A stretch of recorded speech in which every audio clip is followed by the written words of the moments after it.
Hi, I'm Jennifer Rossman, and tonight I am going to be summarizing Skinner's Chapter 8 on reasoning, and then I'm going to be fostering a discussion on his thoughts on absolute truth.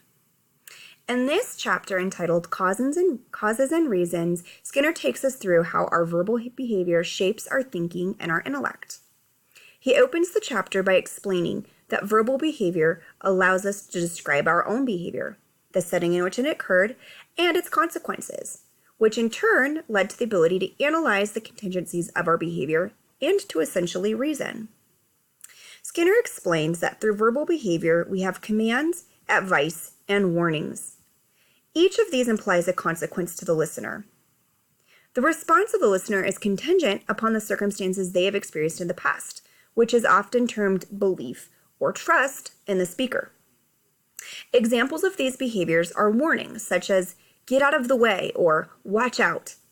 It could also be advice, such as if I were you, I wouldn't take that route, or if you do it that way, it will get done quicker.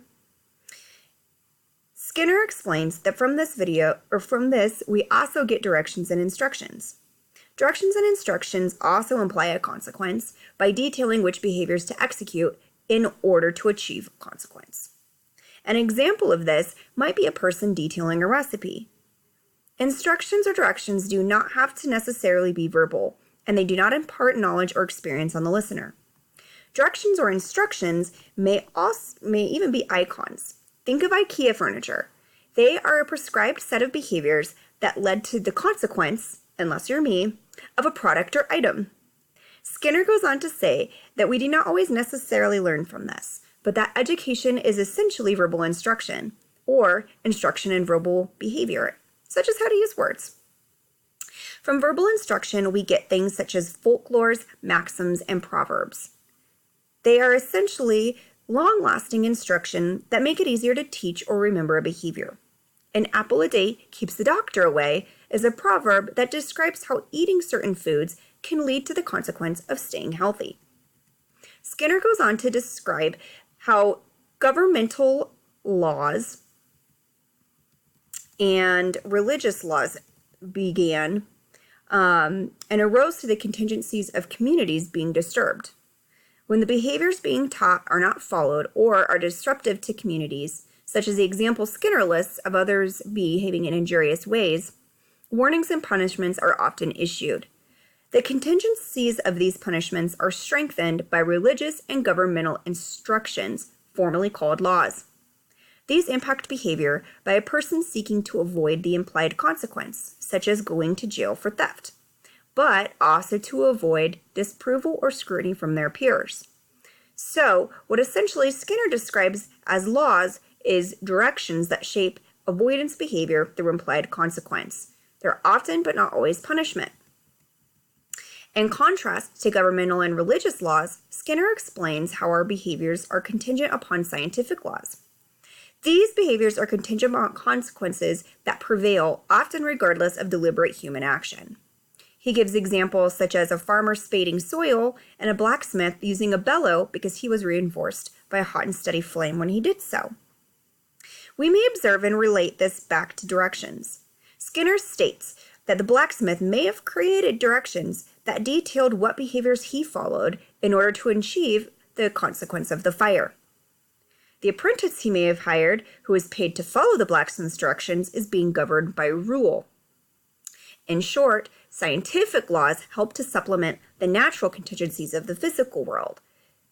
The apprentice who is paid to follow directions to bellow a flame is being governed by rule, as opposed to the blacksmith, who is behaving based off of the contingencies of his outcome, in other words, the flame, but also the rule he has discovered once he's discovered it. From this example Skinner gives, we're able to explore the differences in behavior shaped by contingencies and the behavior governed by rules. Skinner explains that rules are often easier to learn than the contingencies they describe. This reminded me of the old saying, learn from my mistakes. We can benefit from the direction of others or the rules without having to experience or understand the contingencies. Rules become very useful when the contingencies are unclear or when we can draw similarities from them, such as by making comparisons. While we may benefit from the rules described by others, those who have experienced the contingencies will act different than those who have not. Skinner doesn't directly define this as what is termed wisdom from experience, but that's my understanding of it.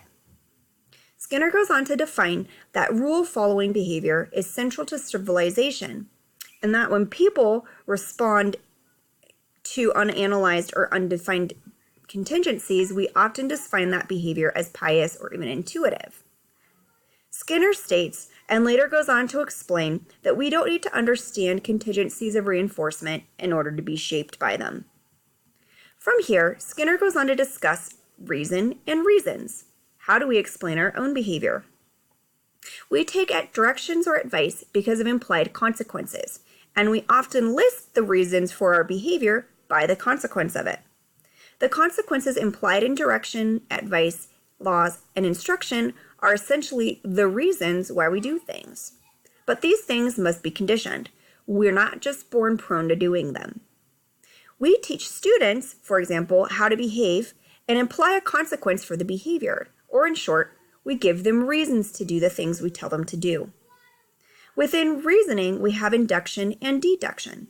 Skinner describes induction as reasoning from particulars to generals, and deduction as reasoning from generals to particulars.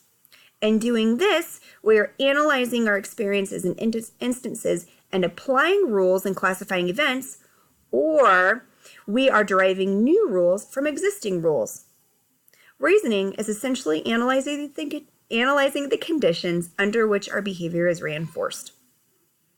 Skinner explains that we cannot begin with reason. Reason is an analysis of contingencies and is sequential. We begin with unconscious behaviors. From there, we can consciously behave, but not rationally behave. We're essentially responding to contingencies. And then finally, we can rationalize or reason when we can analyze our contingencies. Things such as intuition, faith, or superstition are results of unanalyzed contingencies and are reinforced through adventitious reinforcement. Skinner goes on to describe the difference between impulse and deliberation. Deliberate behavior is the result of an analysis of reasons, and impulsive behavior is the result of contingencies. Skinner also explains that when no reason can be found, we often invent it, which goes back to superstitions and myths. Skinner wraps up Chapter 8 with a brief word on truth. He explains that truth as we understand it is subject to its own contingencies, those being the behaviors of the speaker of truth and the conditions of the speaker's current and past settings, as well as the effects of the listener. He briefly touches on this being the reason why scientific language is so important, as it helps us to ensure empiricism and validity. I've personally struggled to understand the importance and appropriate use of some of the terms we're learning in this course, and this has really helped to shape my understanding of the importance of their accurate use.